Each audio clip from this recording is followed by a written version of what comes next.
આજવામાં આપણે urban challenge fund અંતર્ગત એક આજવા સફારી પાર્કનું પ્લાનિંગ ચાલી રહ્યા છે.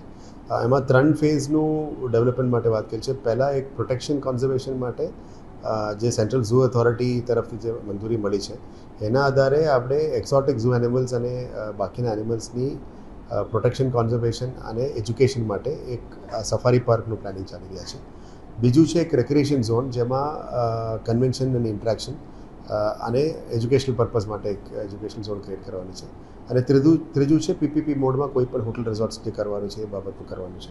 પણ 70% જે મેજર વર્ક છે એ આજવા સફારી પાર્ક લોકોની ત્યાં એક ઝૂ બનાવવા માટે અને રેક્રિએશન ઝોન બનાવવા માટે પણ જે એજન્ડા છે. અત્યારે અર્બન ચેલેન્જ ફંડ અંતર્ગત ભારત સરકારમાં અમે પ્રેઝન્ટેશન કરી છે. એ ત્યાંથી મંજૂરી મળતું જાય તો રાજ્ય સરકાર તરફથી તો ક્લિયરન્સ થઈ ગઈ છે. હવે ભારત સરકારની ગ્રાન્ટ માટે અમે અપ્લાય કરી છે. એના પછી ભારત સરકાર, ગુજરાત રાજ્ય સરકાર અને વીએમસીનું સંયુક્ત રીતે આ ડેવલપ કરવામાં આવશે એમની ગ્રાન્ટ સપોર્ટથી. પણ અત્યારે કન્સેપ્ચ્યુઅલ ફેઝ બધું રેડી થઈ ગયું છે. અમારું ડિઝાઇન પણ પૂરું થઈ ગયું છે.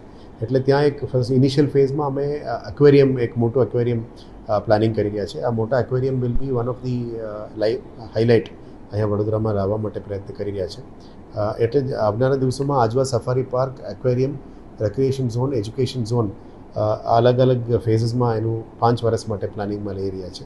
આનાથી ફૂટફોલ વધશે. વડોદરાના લોકોને વડોદરા શહેરથી બહાર જઈને એક કોઈ જગ્યામાં એજ્યુકેશન પર્પઝ માટે, કોન્ઝર્વેશન પર્પઝ માટે, રેક્રિએશનલ પર્પઝ માટે આખા ફેમિલી સાથે જવું હોય એક અલગ વેન્યુ બનશે. અને સાથે સાથે આ એરિયાનું પણ ડેવલપમેન્ટ ત્યાં થશે. અને આપ જાણો છો કે આજવા રિઝર્વાયર વડોદરા મહાનગરપાલિકા તો છે જ, ત્યાં ઓલરેડી એક્ટિવિટી આપણે ઘણું બધું કરી શકાય એમ છે. અને આવનારા દિવસોમાં ત્યાં આજવા રેલવે સ્ટેશન પણ આવી રહ્યા છે. એટલે ત્યાં એક નવું એરિયા ઓફ ઇન્ટરેસ્ટ છે.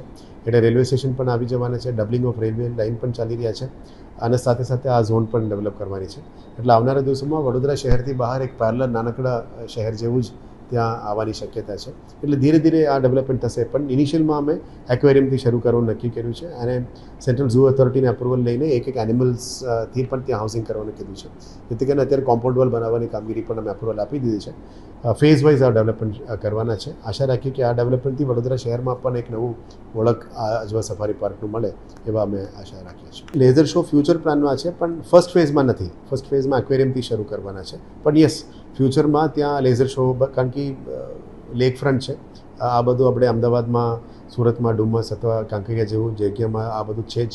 એટલે અહીંયા પણ અમે આ રીતનું વડોદરામાં પણ એક નવું ડેવલપ કરવા માટે પ્લાનિંગ કરી રહ્યા છીએ. ટુરિઝમ વધે, કેવડિયા જતા લોકો અહીંયા આજવા સફારી પાર્ક પણ જોવા આવે, એ રીતનું અમારું પ્લાનિંગ છે કે એક ટુરિઝમ સાથે સાથે ત્યાં એક લોકલ ઇકોનોમી પણ ક્રિએટ થાય અને લોકોની અવરજવર સાથે સાથે ત્યાં એક લોકો માટે એક નવું એટ્રેક્ટિવ અટેન્શન મળે એવા રીતની જગ્યા ડેવલપ કરવા માટે અમે પ્લાનિંગ